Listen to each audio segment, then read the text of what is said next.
Kadalasan ay hindi ko nga nangangahas na tapakan ng isang langgam. Pero sa isang gabi lang, kinatay ko ang 100,000 baka sa bodega. Noong akala ng lahat ay ibebenta ko ang karne para tumakas dala ang pera. Pinili kong hayaang mabulok ito sa sarili kong bodega. Tinawag ako ng lahat na baliw. Sabi nila, kagagaling lang sa libing ng mga magulang ko, winoldas ko na agad ang yaman ng pamilya. Kahit si Leo Ruyan, akala niya ginagawa ko to para makalakam ng dote. Kahit napatayin ko pa ang lahat ng baka sa Guangdong, hindi pa rin iyon naabot sa 50 milyon. Saka, kumapit na siya sa isang anak mayaman. Kaya sinabihan niya akong tigilan ko na ang kahibangan ko. Pagkatapos kong marinig yun, malamig lang akong tumalikod, at sinabihan silang magsilayas na. Dahil alam ko, isang araw na lang, darating na ang katapusan ng mundo. At ako ang magiging pinakaastig na binata sa buong Guangdong. Ang mga lamang loob na ito ang magiging pinakamahusay na yaman para sa ebolusyon. Lumapit ako sa mga hilaw na karne at mga garapon ng sariwang dugo. Sa isang kumpas lang ng kamay ko, kinuha ko lahat at inilagay sa aking storage space. Sakto namang, may isang dami Speed 7 sports car na dumating sa harap ng bodega. May ilang taong bumaba mula sa sasakyan. Siguradong sasakit ang ulo ng isang ordinaryong tao kapag nakita sila. Pero ako, napangisi lang. Hindi ba't ito na ang mga swerte kong biyaya? Boss Chen, matagal-tagal din tayong hindi nagkita. Ang lalaking nasa unahan na nakasuot ng kasaya, ay lumapit habang napapaligiran ng ilang mga naka-cosplay. Isa siyang sikat na developer sa Guangdong City. Gusto niya sanang bilhin ang bodega ng pamilya ko para tayuan ng pampublikong banyo. Pero dahil masyadong mababa ang alok niya, hindi kami kailanman nagkasundo. Kaya ngayon, nagdala siya ng isang grupo ng mga basagulero. Para sa huling usapan namin. Chen, kapatid, alam mo na kung bakit ako naparito. Bebenta mo ba tong lupa o hindi? Diretsahang tanong ng lalaking nakakasaya. Plano niyang daanin muna ako sa Santong Dasalan bago sa Santong Papasan.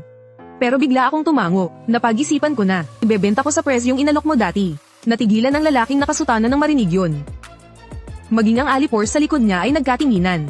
Boss, pumayag ka na talaga. Hindi makapaniwala ang lalaki. Muli niyang kinumpirma. Tumango ako. Oo, wag na nating hayaan na itong kapiraso kong lupa. Ang makaantala pa sa pagyaman ni Boss Tang. Tuwang-tuwa ang lalaking nakasutana. Agad niyang tinawag ang tauhan niya para kunin ang kontrata at papirmahan sa akin. Tila natatakot na baka magbago pa ang isip ko sa susunod na segundo. Brother Chen, bakit bigla kang natauhan? Dahil kailangan ko ng pera. Pera, tumingin sa akin ang lalaki. Brother Chen, kailangan mo pa ba ngayon? Baka matulungan ka ni Brother Tang. Natigilan ako sa pagpirma. Tumingin ako sa mukha niyang siga. Bigla kong naisip na ang gwapo niya pala. Malapit nang maguno ang mundo. Hindi lang niya binibili ang lupa at bodega ko. Papautangin pa niya ako. Isa siyang anghel sa lupa. Kung matutulungan ako ni Boss Tang, napakabuti noon. Siguradong mas yayaman ka pa sa hinaharap. Hahaha, hindi napigilan ng lalaki ang malakas na pagtawa. Walang problema na tulungan ka. Pero linawin lang natin. Medyo mataas ang interes ko. At kailangan may collateral. Alam mo naman kung ano ang trabaho ni Brother Tang, di ba? Walang problema, mayroon pa akong isang noodle house, 2 Zaibei Grand Restaurant, tungkol sa mga ari-arian ko. Matagal nang alamin ng lalaki. Ang market value ay hindi bababa sa 150 milyon. Hindi na siya nagdalawang isip at sinabing, Brother Chen, para sa mga sanglang ito, bibigyan kita ng 100 milyon. Anong masasabi mo? Sige, mabilis akong pumayag. Lihim na natuwa ang lalaking nakadamit monghe. Pareho kaming nagkasundo at nag-thumb mark. Habang tinitingnan ko ang ngisi niya habang paalis, halatang nagtagumpay ang masama niyang balak. Hindi ko mapigil ang mapangiti. Ano na lang kaya ang iisipin niya? Kapag dumating na ang katapusan ng mundo. Dati, dahil limitado lang ang pera ko, kailangan ko pang maghinay-hinay sa pagbili ng mga supply. Wapto ngayong may hawak na akong mahigit 100 milyon. Sa loob lang ng isang oras, pinakyo ko ang lahat ng stock ng mga supplier ng sariwang karne sa buong lugar. Iba't ibang pang-araw-araw na gamit. Sunod-sunod ding idiniskarga ng mga truck sa beef shop ko. Kasama na roon ang mga espesyal na in-order na compound bow, crossbow, at iba pang sandatang hindi deputok. Sa simula ng katapusan ng mundo, malaki pa rin ang pinsalang kayang idulot ng mga sandatang ito. Kahit magiging zombie ako, bilang isang zombie na nag-iisip, makatwiran lang naman na gumamit ako ng armas, hindi ba? Pagkatapos kong gawin ang lahat ng iyon, tahimik akong umupo sa loob ng sarili kong beef shop. 1 oras na lang, darating na ang katapusan ng mundo. Handa na akong hindi na maging tao. Sa labas, tuloy pa rin ang daloy ng mga sasakyan sa kalsada. Maraming mga empleyadong pauwi na mula sa trabaho ang nagmamadali, habang ninanamnam ko ang huling sandali ng katahimikan. Bigla na lang sinipa pabukas ang nakasaradong pinto. Pagkatapos, pumasok ang 3 siga. Boss Chen, gutom na ko. Bigyan mo naman kami ng makakain. Ang nangunguna sa kanila ay isang binatang dilaw ang buhok. Sila ang mga siga sa kalye na ito. Para sa mga may negosyo, sila ang pinakakinatatakutan. Palagi na lang silang nanggugulo. At nakakaapekto sa negosyo. Kaya karamihan, tinitiis na lang sila. Binibigyan na lang ng kaunting abuloy para umalis. Hindi ko man lang sila tiningnan model. Sarado na ang restaurant, wala nang makain. Pinanood ng mga siga ang ref na wala nang laman. Tulala sila, ang lakas-lakas pa naman ng negosyo. Bakit biglang nagsara? Ang tanda ko, ilang araw pa lang ang nakalipas, sandamakmak pa yung mga bagong supply. Boss, anong gagawin natin? Nag-isip-isip ang binatang blonde. Initigan niya ako mula ulo hanggang paa. Boss Chen, kahit nagsara na ang restaurant mo, di mo naman pwedeng hayaang magutom ang mga kapatid, di ba? Pahiram naman ng pera, kakain lang kami. Ninanamnam ko ang mga huling sandali ng katahimikan. Ayokong hayaang sirain ng ilang basagulero ang mood ko. Basta na lang ako naghagis ng isang bungkos ng 100 piso.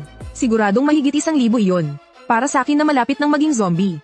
Ang pera ay wala nang pinagkaiba sa basura. Nanlaki ang mga mata ng lalaking blonde. Hindi niya inasahan na ganito ako kagalante. Inakala niyang takot ako sa kanila. Di masama, marunong ka palang makisama. Tuwang-tuwa rin yung alipors niya sa tabi. Galing mo talaga, boss. Ang angas, mga tol, Tara, payabang na kumaway ang lalaking blonde. Pero bigla siyang nakaramdam ng Katie sa lalamunan. At dumura siya sa sahig.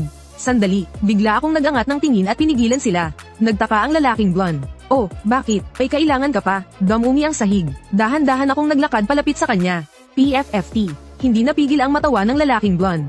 Dumura lang naman ako, Ano pa bang magagawa mo? Puno ng pang-iinsulto ang mukha ng alipors na nakaitim.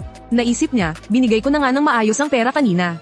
Ano pa bang magagawa niya kung duduraan ko lang siya ngayon? Pero sa mismong sandaling iyon, sa isang kumpas ng kamay ko, isang malamig na kislap ang unang lumitaw. Kasunod nito, diretsong bumaon ng patalim sa katawan ng lalaking dilaw ang buhok. Humandusay sa sahig ang katawan ng lalaki. Hanggang sa mamatay siya, hindi niya naintindihan kung bakit ko siya biglang pinatay. Natigilan sa takot ang dalawang alipors sa biglaang pangyayari. Dali-dali silang lumingon sa akin. At nakita nilang blanko ang aking ekspresyon. Para sa isang katulad ko na sanay ng pumatay, barya lang ang ganitong eksena. Bagsak, nanghina ang mga tuhod ng dalawang alipors at napaluhod sila. Boss, huwag niyo po akong patayin. Alam ko na pong nagkamali ako. Bahagyang umangat ang gilid ng labi ko. Isang ngiti ang gumuhit dito. Sige, umalis na kayo. Hindi ko kayo papatayin. Sige po, salamat, boss. Nagmamadaling tumalikod ang dalawa at tumakbo palabas. Pero bago pa man sila makarating sa pinto, dalawang palaso ang walang kahirap-hirap na tumagos sa batok nilang dalawa. Sa wakas, bumalik ang katahimikan sa bakanteng beef shop. Hindi na masama ang lakas ng crossbow. Sinuri ko ang mga bangkay sa sahig. Sa isang kumpas lang ng kamay, itinago ko ang 3 bangkay sa aking storage space. Para sa akin, resources din ang mga ito. Pagbalik sa tinutuluyan ko, sinulyapan ko ang orasan sa pader. Kasabay ng isang dagandong ng kulog, ang dating maliwanag na langit ay naging kulay dugo. Natarantang nagtakbuhan ang mga tao sa kalsada. At sa sumunod na sandali, umalingaw-ngaw ang mga sigawan sa bawat kalye. Puro kaguluhan ang makikita kahit saan ka tumingin. Ang magkasintahang kanina lang ay namamasyal. Biglang naging malagim ang itsura ng babae. At kinagat ang nobyo niya. Ako naman, na nasa tapat ng bintana, ay biglang nagdilim ang paningin. At nawalan ako ng malay. Pagkagising kong muli, isa na akong zombie. Sinubukan kong ibuka ang bibig ko. Pero paus na boses lang ang lumabas. Sabi ko na nga ba, bulong ko sa sarili ko. Hindi lang yun, maraming kakayahan ng katawan ko ang nawala. Kasama na ang sa ibaba. Wala nang reaksyon ang dambuhalang dragon ko. Siguro kailangan ko pang mag-evolve para bumalik ito sa dati. Base sa sistema ng level sa dati kong buhay. Isa lang akong D-class na zombie ngayon, ang pinakamababang antas. Naninigas ang mga braso't binti ko. Mabagal akong kumilos, mas mabagal pa kaysa sa ordinaryong tao. Pero sobrang tigas ng mga ngipin ko. Kayang-kaya nitong palm unit ng laman. Sinubukan kong kumuha ng mansanas at kinagatan ko ito.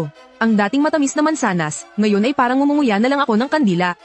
Ang pangit ng lasa. Pagkatapos kong kainin, hindi man lang ako nabusog. Sa halip, lalong tumindi ang gutom ko. Kaya kumuha ako ng isang pirasong sariwang baka mula sa storage space ko.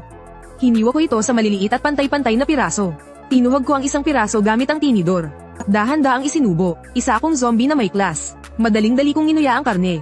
Ang hilaw na karne na dati malansa. Ngayon ay sobrang sarap. Ang sarap. Ang isang zombie na sapat ang kinakaing laman at dugo. Ay nakakatakot ang bilis ng pagunlad. Pagkatapos kong kumain ng kaunting karne, naramdaman kong mas naging maliksi ang mga kamay at paa ko. Lumakas din ako. Ang hawak kong kubyertos na gawa sa bakal. Kayang-kaya kong baluktutin gamit lang ang 2 daliri. Mukhang nag-level up na ako. Siguro C-class na zombie na ako. Sinusuri ko ang sitwasyon. Pero limitado lang ang kayang tunawin ng mga zombie na ganito ang level. Kaya pagkatapos kong kumain ng 2 baka, busog na ako. Nakadungaw ako sa bintana, kumuha ako ng isang baso ng pulang likido at humigop ng kaunti. Wasak at magulo ang tanawin sa labas. Hindi mabilang na mga zombie ang tumatakbo at naghahanap ng biktima. Mayroon ding mga grupo ng 3 hanggang 5 na nakaluhod sa lupa, nag-aagawan sa laman at dugo. Sakto naman, tumunog ang phone ko. Kinuha ko ito para tingnan. Text galing sa girlfriend kong si Leo Ruyan. Mahal, okay ka lang ba? Puro zombie sa lahat ng dako. Takot na takot ako ngayon. At nag-aalala rin ako para sa'yo. Buhay ka pa ba? Buhay pa naman ako. Sagot ko habang nakangiti. Nang malaman ni Leo Ruyan na buhay pa ako, agad siyang nag-reply. Natrap ako sa dorm. Paubos na ang pagkain ko. Marami kayong supply sa tindahan nyo, di ba? Pwede mo ba akong dalhan ng ilan dito? Sige, magtiis ka muna dyan. Pupuntahan din kita pagkalipas ng ilang panahon. Napangisi ako. Sa dati kong buhay, nang maging zombie ako, nakatanggap ako ng mensahe mula kay Leo Royan na humihingi ng tulong. Gamit ang pagiging zombie ko, tinawid ko ang nakakatakot na kawan ng mga zombie. Para dalhan siya ng pagkain. Pero pagdating ko sa dorm niya, naabutan ko siyang kasama ang 3 lalaki, nagsasagawa ng yoga. Nang matuklasan nilang isa akong zombie, pinaghahampas nila ako ng mga pamalo hanggang sa mamatay. Noong mga oras na yun, pilit kong sinubukang magpaliwanag. Pero isang walang magawang ungol lang ang lumabas sa bibig ko. Ngayong nabuhay akong muli, syempre, kailangan kong magpakita ng tamang asal sa kanya. Magdadala ako ng ilang maliliit na sorpresa. Pero sa ngayon, hindi pa ako nagmamadaling pumunta. Kakasimula pa lang naman ng katapusan ng mundo. Puno ng hindi malamang panganib sa labas. Hanggat hindi pa ako sapat na malakas, hindi ako lalabas. Sa sandaling iyon, may narinig akong mahinang ungol mula sa pinto. Isang babae ang sumisitsit. Dahil sa matinding gutom, napakabangis ng itsura niya. Pero, may bahid ng takot sa kanyang mga mata. Nakilala ko ang babae, siya ang kapitbahay ko sa ibaba. Noong nabubuhay pa, isa siyang high jump athlete. Dahil sa matagal na pagsasanay, kahit naging isa na siyang bangkay, hindi nanigas ang katawan niya. Ang bilis niya ay tulad lang ng isang ordinaryong tao. At iyon ay kahit hindi pa siya nakakakain ng laman at dugo. Sa tingin ko, malaki ang potensyal niya. Kung sasanihin, siguradong may potensyal siyang maging isang hari ng mga maliksing bangkay. Siya na nga, sa isang kumpas ng kamay ko. Nagbato ako ng isang supot ng frozen na steak. Agad na naakit ang babaeng bangkay sa karne. Lumuhad siya sa sahig, at nilamon ito sa isang kagat. Pagkatapos kainin ng steak, tila nabitin pa ang babaeng bangkay. Tumingin siya ng diretso sa akin. Bukod sa takot, mayroon na ring pagnanasa at respeto sa tingin niya. Sumunod ka sa akin, at magkakaroon ka ng karne. Umungol ako para iparating sa kanya ang mensahe. Para itong isang uri ng komunikasyon gamit ang isip. Madalas itong gamitin ng mga hari ng bangkay para kontrolin ang kanilang mga tauhan. Naintindihan ng babaeng bangkay ang ibig kong sabihin. Gumawa siya ng isang mahinang tunog. At dahan-daang iniyuko ang kanyang ulo. Sa ganoong paraan, nakuha ko ang una kong tauhan. Isinama ko ang babaeng bangkay para maglibot sa pasilyo ng gusali. Hindi nagtagal, nakahanap pa kami ng 2 bangkay na may magandang potensyal. Ang isa ay dating fitness coach. Matipuno ang katawan. Siya ang perpektong halimbawa ng isang malakas na uri ng bangkay. Ang isa naman ay isang henyo na may doctorate noong nabubuhay pa. Tinanggap ko siya dahil sa kislap ng talino sa kanyang mga mata. Sa mga sumunod na araw, nanatili lang ako sa loob ng kwarto at hindi lumabas. Sa panahong ito, napakaraming laman at dugo ang naubos ko. Kumain ako ng hindi bababa sa 10 baka. Mabilis na nag-i-evolve ang katawan ko. Lalong lumalakas ang aking pangangatawan. Hindi na ako tinatablan ng mga ordinaryong armas ng tao. Ang Katie ng utak ko. Parang may kung anong tumutubo. Hawak-hawak ko ang isang wine glass. Dahan-dahan kong iginalaw ang aking leeg. Ito ang senyales ng pag-level up mula C-class patungong B-class. Kapag naabot na ang B-class, isang crystal core ang mabubuo sa loob ng bungo ng isang sanghu. Palaki ang itataas ng pangkalahatang lakas nito. At Magi gising ang isang abilidad. Bawat sangho ay may iba't ibang abilidad. Mayroong mga pangkaraniwan, gaya ng mabilis na paggaling, super infection. Mayroon ding mga sobrang kakaiba, gaya ng paglikha ng halusinasyon, pagpasok sa panaginip, pagkontrol sa isipan, at iba pa. Hindi ko alam kung anong abilidad ang Magi gising sa akin. Sa dati kong buhay, wala akong sapat na laman at dugo para suportahan ang ebolusyon. Napatay ako bago pa man maka-evolve sa ganoong level. Isang eleganteng tindig. Isang katok sa pinto ang pumutol sa aking mapayapang sandali. Buksan ang pinto. Isang matabang lalaki kasama ang ilang alipores ang nagwawala sa labas. Narinig ko ang ingay pero hindi ako nagmadali. Dahan-dahan lang na nagugas ng kamay. Alam kong nandyan ka sa loob. Pag hindi mo to binuksan, wawasakin namin tong pinto. Itinaas ng mataba ang isang fire axe at akmang ihahampas na. Pero sa mismong sandaling iyon, isang kalagitik lang ang narinig. Biglang bumukas ang pinto. Ang bumungad sa kanila ay isang binatang ubod ng kisig. Natulala silang 3 mula nang magsimula ang apocalypse. Kailanman ay hindi pa sila nakakita ng taong ganito kalinis. Ikaw ang may-ari ng beef shop, no? Pagtatanong ng mataba, naggrupo pala ang 3 ito para maghanap ng pagkain. Una nilang pinasok ang beef shop ko, pero nalaman nilang wala itong laman. Kaya sa turo ng isa nilang kasama, nahanap nila ang bahay ko. Sa gitna ng apocalypse, lahat ay nasa bingit ng alanganin. Pero karaniwan din ang pagtutulungan. Pinanood ko lang sila nang hindi nagsasalita. Nainip ang mataba at ang mga kasama niya. Huwag kang magmaang-maangan. Alam kong marami kang supply. Ilabas mo na ngayon, at palalagpasin ka namin. Nakascarf ka pa, siguro balak mong kumain, no? Pucha, magsalita ka naman.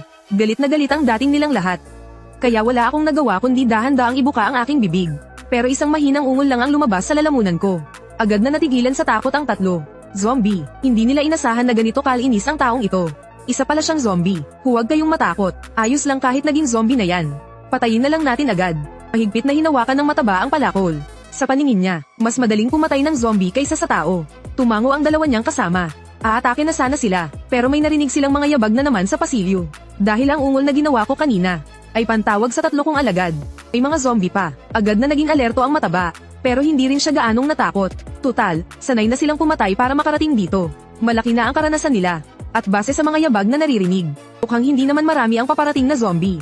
Gaya ng inaasahan, 3 zombie lang ang lumitaw sa pasilyo. Ngumiti ng may kumpiyansa si Taba at ang 2 pa niyang kasama. Pero nang tingnang mabuti, namutla sa gulat si Taba. Crossbow. Ang zombie sa harap nila, itinaas ang hawak nitong crossbow. Tuluyang natulala si Taba. Kailanman ay hindi niya inakala na gagamit ng armas ang isang zombie. Noon lang nila napansin, hindi sila direktang sumusugod para mangagit. Sa halip, para silang sanay na sanay sa ginagawa nila. I-asterisk siya. Tinututukan tayo ng mga zombie gamit ang crossbow.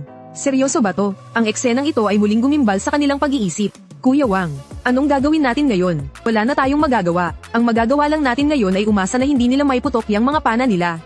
At sa mga sandaling iyon, ako ay nagpakawala ng isang ungol. Whoosh! Napakatumpak ng pana ng Dr. Zombie.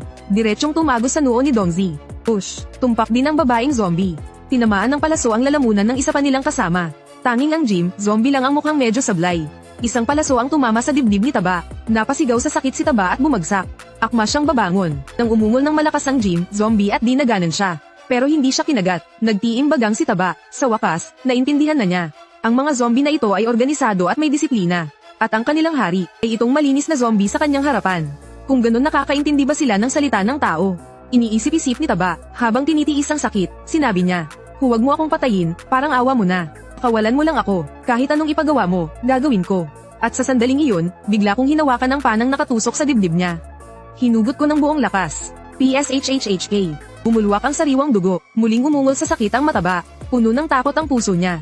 Ano ba talaga ang gustong gawin ng kakaibang zombie na to? Sa paglingon ko, ewan ko kung saan galing, pero may kinuha akong plastic na straw. Kitang-kita sa mukha ng mataba ang pagkalito. Pero parang may hinala na siya sa gusto kong gawin. Ano kaya ang lasa nito? Gaano karaming enerhiya kaya ang taglay nito? Yan ang nasa isip ko. Tutal, hindi pa naman ako nakakainom ng sariwang dugo ng tao. Itinusok ko ang straw sa sugat ng mataba, at dahan-daang humigop, pero agad ding kumunat ang noo ko. Tumingon ako at idinyura ang dugo. Sobrang taba ng taong to. Puro mantika ang dugo niya. Nang makita ang eksenang iyon, lalong natulala ang mataba. Kahit zombie, pinandidirian ang sarili niyang dugo. Posible kayang palagpasin na lang ako dahil dito. Pero sa sumunod na segundo, gumuho ang pag-asa ng mataba. Nakita na lang niya ang isang malaking bibig na handa nang kumagit sa leeg niya. Nagbigay ako ng utos na pumatay. Gutom na gutom ang 3 kong alagad. Kanina pa sila atet na atet. Hindi sila mapili sa pagkain. Hindi nagtagal. Natapos ang madugong piging na ito. Ang 3 kong alagad ay may mga bahid ng dugo sa gilid ng kanilang bibig. Tila nabitin pa sila, pero mas tumaas pa ang katapatan nila sa akin kaysa dati. May halong pagsamba pa nga. Sa mga oras na ito, madilim na sa labas. Magulo pa rin ang mga kalsada. Punong-puno ng amoy ng dugo at pagkabulok. Pero parang wala namang kinalaman sa akin ang magulong katapusan ng mundong ito.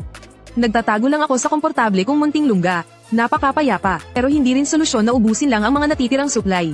Kahit na sandamakmak pa ang laman at dugo sa storage space ko. Pero mauubos din to balang araw. Sa simula ng apocalypse, medyo madali pa kumuha ng mga supply. Paglipas ng ilang araw pa, siguradong magkakaubusan na ng lahat. Sa tingin ko, kailangan ko nang lumabas para magdagdag ng supply. Kaya kinuha ko ang cellphone ko. Binuksan ang chat app, at nakita kong ang dami ng messages na sinend ni Liu Ruyan. "Mahal, kumusta ka na? Bakit di mo sinasagot ang tawag ko? Okay ka lang ba? Nag-aalala talaga ako sa'yo. Huhuhu, dalhan mo naman ako ng gamit. Puntahan mo ko, please." Mukhang desperada na talaga si Liu Ruyan. Napangisi ako, may kumislap na kalupitan sa mga mata ko. Oras na para singilin ang ahas na to. Na pumatay sa akin sa dati kong buhay. Kinaumagahan, nagpalit ako ng malinis na sportswear. Walang kahit anong emosyon sa gwapo kong mukha. Tapos, sinenyasan ko ang 3 kong alagad na oras na para manggaso sa labas. Sumakay ako sa truck sa baba at pinaharurot ito. Diretso kong minaneho hanggang sa baba ng girls' dormitory. Tumalon mula sa likod ng truck ang 3 kong zombie na alagad. Inispeksyon ng fitness zombie ang paligid gamit ang mababangis niyang mga mata. At napansin niyang iba na ang itsura ng lugar. Pero sa level ng talino niya ngayon, hindi niya pa maintindihan kung anong nangyayari. Kaya tumingala na lang siya at umungol ng malakas. Isang nakakatakot na Eitangal ang pinakawalan niya. Yumanig ang langit at lupa sa lakas ng sigaw niya. At nabasag ang mga salamin ng bintana sa mga kalapit na girls' dorm. Narinig yun ng ilang survivors. At agad silang namutla sa takot. Si Liu Ruyan naman, nanginginig sa takot sa ilalim ng kumot. Hala, kinain na kaya ng mga zombie si Chenzi. Posible, may narinig akong tunog ng sasakyan kanina. Siguradong nag-ambala ng boyfriend mo yung mga zombie. Sagot ng lalaking kasama niya sa kama. Anong gagawin natin ngayon? Walang kwenta talaga itong si Chenzi. Magdala lang ng pagkain, hindi pa magawa. Teka lang, bahagyang gumalaw ang tenga ng lalaki sa tabi. Mabilis niyang dinampot ang tubong bakal sa kanyang tabi. Parang may kumikilos sa pasilyo. May paakyat, nang marinig ito ng iilan. Agad silang nanahimik, pinakiramdaman ang nangyayari sa labas. Tama nga, may mga yabag na papalapit ng papalapit. At may mahinang ungol ng zombie na maririnig. Naku po, mukhang nakapasok na ang sunod sa Niren mong boyfriend. Isang lalaki ang nagpakita ng tuwa. Ilang araw nang ubos ang pagkain sa dormitoryo nila. Kanina pa sila kumakalamang sikmura. Kahit ang isang dilag na tulad ni Lioro yan ay wala na silang interes. Sundin ang plano. Ang tatlong lalaki ay kumuha ng mga tubo at nagtago sa magkabilang gilid ng pinto. Plano nilang kontrolin ako sa sandaling pumasok ako. At agawin ang mga supply. Mula pa sa simula, wala na silang balak na hayaan akong mabuhay. Tok tok tok. Hindi nagtagal, ay kumatok sa pinto. Sa pamamagitan ng peephole, nakita ni Lioro yan ang isang mapatla at gwapong mukha. Ako to, bilis, pasok ka. Nagmamadaling binuksan ni Lioro yan ang pinto. Pagkapasok ko sa dormitoryo, para bang takot na takot si Lioro yan na baka tumakas ako. Agad niyang nilak ang pinto, at ang tatlong lalaki ay biglang nagsilabasan habang nakataas ang kanilang mga sandata. Nasaan ang pagkain? Saan mo tinago ang pagkain? Ilabas mo na dali, isang lalaki ang unang nagtanong. Walang emosyon ang mukha ko. Napakalamig ng aking anyo. Tumingin ako kay Lioro yan. Sinalubong niya ang tingin ko. Walang bahid ng pagsisisi si Lioro yan. Inaamin kong niloko kita, pero sa puntong ito, wala na akong kailangang ipaliwanag. Bilisan mo, ilabas mo na ang pagkain. Habang ako naman, nakatitig pa rin sa kanya. Walang kibo, pero yung tatlong lalaki, naiinip na. Magsalita ka nga, nasaan ba talaga yung pagkain? Dahil sa tindi ng gutom, naging mabangis ang mukha ng isa sa kanila. Nasaan ang pagkain? Pag hindi ka nagsalita, papatayin kita. Sa wakas, hindi na nakapagpigil ang isa sa kanila. Itinaas niya ang bakal na tubo at diretsong inihampas sa mukha ko. Pero itinaas ko ang kamay ko. At sa isang malakas na kalampag, nasalo ko ang tubo. Gulat na gulat ang lalaki. Pilit niyang hinayla ito pabalik. Pero sa sandaling iyon, ibinuka ko ang bibig ko. At nakapagsalita ako, pagkatapos ng ilang araw na ebolusyon. Medyo nanambalik na ang kakayahan kong magsalita, kahit pautal-utal. May iilang salita pa ring lumabas sa lalamunan ko. Ako ang pagkain. Nang marinig nila yon, agad na nanigas sa takot ang kanilang mga mukha. Zombie siya. Binitawan ng isang lalaki ang tubo at dali-daling umatras. Pero sa isang kumpas lang ng kamay ko, bumaon ang tubo sa bibig ng lalaki. Agad siyang bumulagta, namutla ng gusto si Lioro yan at ang dalawa pang lalaki. Umabot sa sukdulan ng kanilang takot. Takbo, hindi malaman kung sino ang sumigaw. Nagmamadaling binuksan ng tatlo ang pinto, at nagkukumahog na tumakbo palabas. Pero paglingon pa lang nila, para silang bumangga sa isang pader na laman. Nang tumingala sila, isa pala itong matipunong zombie na halos 2 metro ang taas. Umungol ng malakas ang dambuhalang zombie, at buong lakas na ibinagsak ang 2 kamay nito. Agad niyang napatay ang 2 lalaki. Natalsikan ng dugo sa mukha si Lioro yan. Tulala siya sa sobrang takot. Hinding-hindi niya inasahan na ako, nakahapon lang ay parang asong sunod sa Niren sa kanya. Ay magiging ganito kalupit at kawalang awa ngayon. Agad siyang lumingon at lumuhad sa sahig para magmakaawa. Shenzi, di ba ako ang pinakamamahal mo? Asawa mo ako, wag mo kong patayin. Kung ano man ang gusto mo, ibibigay ko sa'yo. Sige, dahan-dahan akong lumapit sa kanya. Malamig pa rin ang ekspresyon ng mukha ko. Ngunit hindi ko alam kung paano. Bigla na lang may lumitaw na isang punyal na may 7 talem. At direktang itinarak sa dibdib ni Lioro yan. Gusto kong makita ang puso mo. Kasabay ng isang nakakakilabot na sigaw na umalingaw-ngaw sa pasilyo. Nagsimula na sa kanilang madugong piging ang ilan sa mga alagad kong zombie. Pagkatapos kong patayin ang mga taong yon, gama ng pakiramdam ko, bigla kong naisip, baka may mga supply pa sa kantin ng eskwelahan. May freezer doon, na para talaga sa mga sariwang karne. Agad kong pinangunahan ang 3 kong alagad palabas ng dormitoryo. At pumasok sa kantin. Napakatahimik ng hall sa unang palapag. May ilang bangkay na nakahandusay sa sahig. Lahat ay mga zombie na tinamaan sa ulo. Mahahalata mong, may iba pang nakaligtas dito. Dumiretso ako sa direksyon ng bodega. Hindi nagtagal, may isang malaking bakal na pinto sa harapan ko na mahigpit na nakasara. Mula sa loob, may naririnig akong mahihinang bulungan. Kahit na mahina ang mga boses. Dahil sa matalas kong pandinig, malinaw na malinaw kong naririnig ang lahat. Lagot, parang may mga zombie na dumarating. Anong gagawin natin? Takot na sabi ng isang babae. Huwag kayong matakot, protektahan kita. Niyakap siya ng isang lalaki para pakalmayan. Pero nag-aalala pa rin ang babae. Bakit hindi na lang tayo tumakas agad? Kung aalis kayong dalawa, bilisan nyo. Sayang lang sa pagkain kung mananatili kayo rito. Naiinis na sabi ng isang middle-aged na lalaking nakauniforme ng chef. Napakunot noo ang lalaki. Aakman na sana siyang sumagot. Pero nakita niyang may hawak na kutsilyong bakal ang chef. Kaya hindi na siya nang ahas pang magsalita. 4 silang lahat na nagtatago sa loob ng bodega. Bukod sa chef at sa magkasintahan, may isa pang babae. Nang marinig ang ingay sa labas, kitang-kita rin sa mukha ng babae ang matinding takot. Napakaganda niya. Nakatikom ang kanyang mananipis na labi. Siya pala yung cashier sa dati kong beef shop, si Su Xiaomeng. Matapos ko siyang tanggalin sa trabaho noon, pumasok siya bilang working student sa kantin ng eskwelahan. Hindi naman siguro makakapasok ang mga zombie, di ba? Nanginginig na sabi ni Su Xiaomeng. Tumango ang chef nang marinig iyon. Tanga naman lahat ng zombie. Imposibleng mabuksan nila itong pinto ng bodega. Pero sa sandaling iyon, blag, kasabay ng isang malakas na kalabog. Isang malaking marka ng kamao ang lumitaw sa matibay na pintong bakal. Natulala ang lahat sa loob nang makita ang nangyari. Ano? Anong nangyayari? Nag-mutate na ba ang mga zombie? Bilis, takbo. Nang makitang hindi kayang pigilan ng pintong bakal ang zombie, nagkandara pa sa pagtakbo ang apat papasok sa pasilyo. Pero ilang hakbang pa lang ang natatakbo nila. Muling sumuntok ang maskuladong zombie. Isang malakas na lagabog ang narinig. At nawasak ang kalahati ng pintong bakal. Ipinagsiksikan nito ang malaki nitong katawan papasok. Diyos ko, gulat na napasigaw ang lahat. Ngayon lang sila nakakita ng ganito kalakas na zombie. Hawak-hawak ng chef ang kanyang kutsilyong pangalis ng buto. Siya ang unang nakatakbo papunta sa freezer sa unahan. Dali, pasok, paparating na ang zombie. Hihihi. Nang mga sandaling iyon, isang nakakakilabot na tawa ang umalingaw-ngaw sa pasilyo. Tiningnan ng maigi ng chef. At nakita niya sa likuran ng lalaking zombie. Ang isang nilalang na pasugad at handang manakmal. Sa mga oras na ito, ang lalaki sa magkasintahan ang pangalawang tumatakbo. Nakarating na rin siya sa loob ng freezer. Pero ang girlfriend niya at si Su Xiaoming ay nasa pinakahulihan. Hintayin niyo ko, puno ng pag-aalalang sigaw ng girlfriend niya. Pero nakita ng lalaki na ang nakakatakot na babaeng zombie ay malapit na sa likuran nila. Huli na ang lahat, isara ang pinto, tinigasan ng lalaki ang kanyang puso.